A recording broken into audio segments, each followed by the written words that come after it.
Bismillahirrahmanirrahim. Assalamualaikum warahmatullahi wabarakatuh.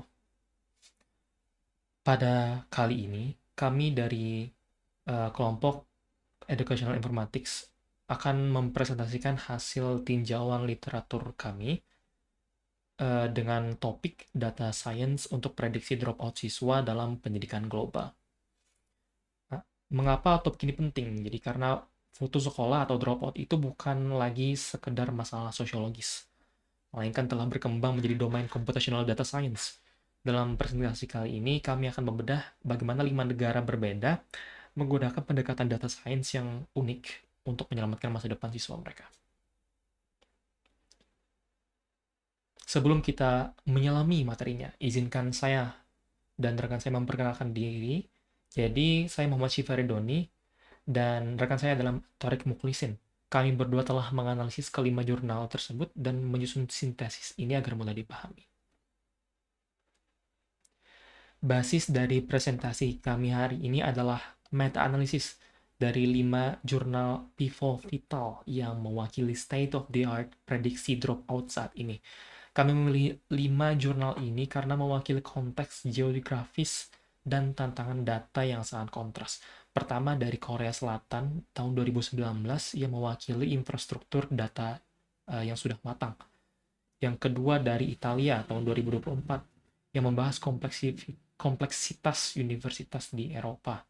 Dan yang ketiga dari Turki tahun 2025 yang menyoroti pendidikan vokasi.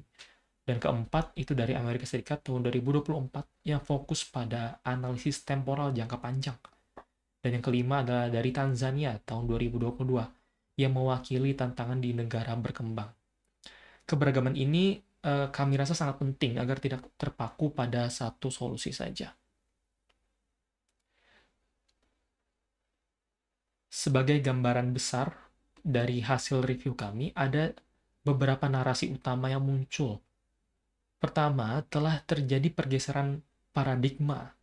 Prediksi dropout itu tidak lagi efektif jika hanya mengandalkan profil pendaftaran statis seperti ras, gender, nilai masuk. Tapi sekarang itu fokusnya beralih ke pemodelan perilaku dinamis, seperti apa yang dilakukan siswa selama bersekolah.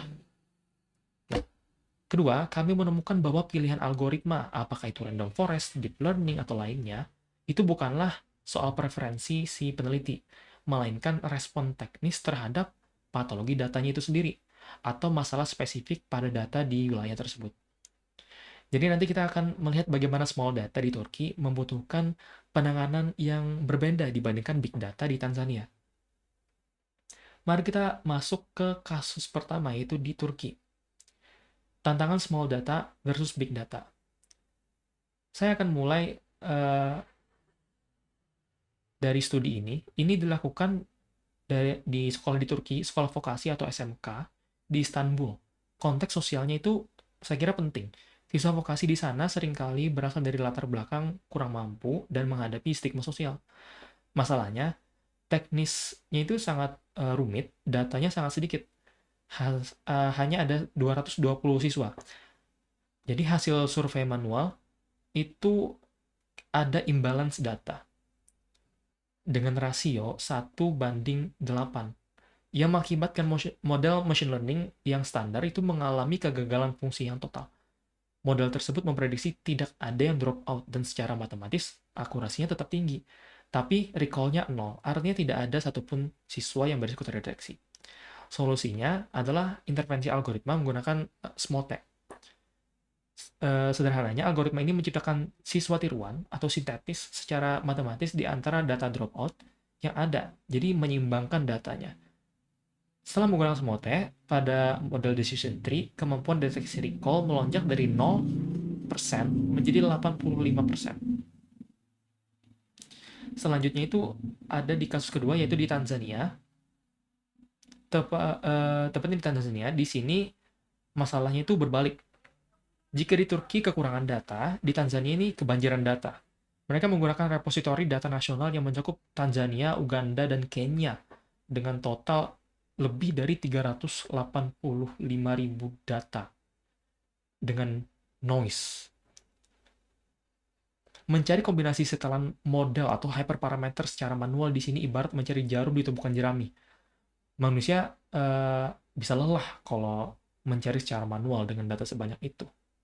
Solusinya adalah dengan automated machine learning atau AutoML.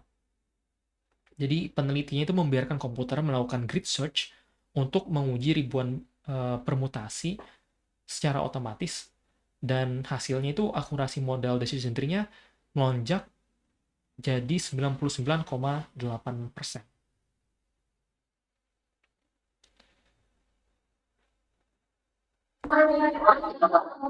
Studi ketiga ini di Korea Selatan, di mana benchmark atau tolak ukur dari infrastruktur yang ideal.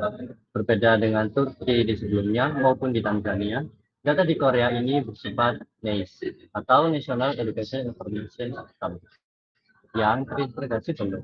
Dan ini datanya lahir secara digital. Karena datanya sudah bersih dan juga masif, yaitu sebanyak 165.000 siswa. Nah, tantangannya ini bukan pada perbaikan data, melainkan pada identifikasi pola. Mereka menggunakan algoritma random forest yang kuat terhadap data besar. Semuanya sangat menarik. Data demografi seperti siapa siswa tersebut ternyata lebih kalah dibandingkan data perilaku, yaitu apa yang siswa lakukan. Blok perilaku seperti bolos tanpa izin, pulang lebih awal, dan aktivitas di kelas menjadi prediktor utama dengan skor AUC sebesar 0,97. Nah, jika sistem sekolah sudah digital, berhenti dulu memantau perilaku harian siswa. Alih di kasus Italia, tepatnya di Universitas Bologna. Tantangannya adalah kompleksitas variabel. Data mahasiswa itu sangatlah rumit. Ada asal sekolah dan ribuan kombinasi jurusan hingga wilayah tempat tinggal. Model tradisional seperti random forest seringkali mentok atau itu karena gagal menangkap interaksi rumit antar variabel. Solusinya sangatlah modern. Peneliti mengadopsi arsitektur transformer, yaitu teknologi yang sama di balik ChatGPT, diubah menjadi FTP, yaitu Feature Organizer Transformer, khusus untuk data tabel. FTP menggunakan mekanisme attention untuk menimbang hubungan antar variabel. Nah, hasil dari FTP ini mencapai sensitivitas 81%, mengungguli random forest. Namun, ada harga yang harus dibayar. Model ini menjadi black box atau sulit dijelaskan. Konselor akademik untuk alasan mengapa seorang mahasiswa memprediksi dropout. Oleh karena itu, studi ini menggabungkan FDP dengan alat beranak SAAT, yaitu Shapley Adaptive Explanation. Untuk memberikan penjelasan yang transparan, ini adalah contoh masa depan AI, yaitu canggih tapi bisa dijelaskan.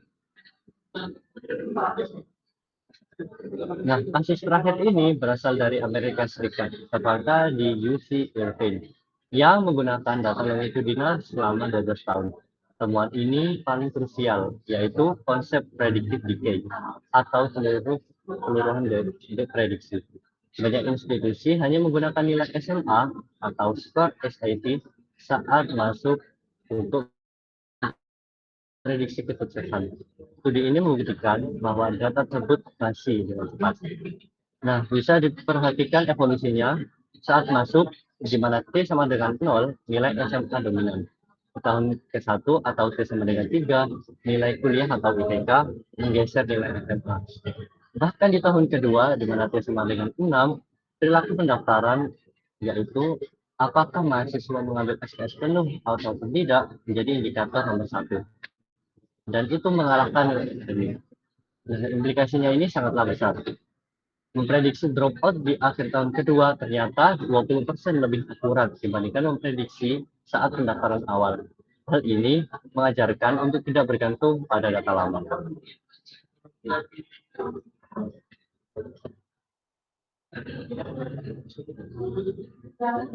Dari kelima studi tersebut, kami menyajikan matriks perbandingan. Yang pertama, jika masalah data sedikit seperti di Turki, Maka solusinya adalah sintesis data menggunakan teknik SMOTE. Yang kedua, jika masalahnya besar dan juga rumit, seperti di Tanzania, maka menggunakan sistem otomasi seperti AutoML.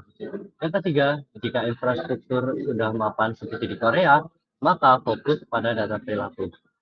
Yang keempat, jika data kompleks seperti di Italia, maka menggunakan deep learning saja, seperti transformer. Yang kelima, dari data di ES menunjukkan bahwa selalu perbarui prediksi seperti semester karena data lama itu basi. Sebagai penutup, ada 3 poin kunci yang menjadi arah masa depan pencegahan drop off. Yang pertama, shift to dynamic, di mana harus meninggalkan pola pikir statis. Resiko siswa itu berubah setiap semester. Sistem prediksi harus bersifat longitudinal, memperbarui skor resiko berdasarkan data terbaru, yaitu seperti nilai semester ini maupun absen bulan ini. Yang kedua, smart data correction. Volume data itu bukanlah segalanya. Data sedikit seperti di Turki atau data yang kotor seperti di Tanzania bisa menghasilkan akurasi 99% jika diolah dengan teknik yang selektif yang cerdas, seperti SMOTE maupun AutoML. Yang ketiga, yaitu gray box architecture, di mana masa depan AI di pendidikan akan memilih antara akurat maupun gelap, atau jelas atau tidak jelas tapi lemah. Masa depannya adalah gray box, yaitu menggunakan model super canggih seperti transformer untuk deteksi, tapi dipasangkan dengan alat penjelasan seperti sharp agar konselor mengerti harus melakukan intervensi apa.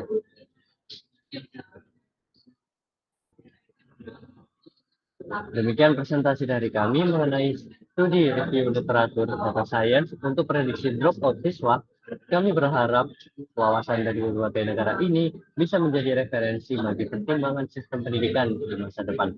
Terima kasih atas perhatian Anda. Wassalamualaikum warahmatullahi wabarakatuh.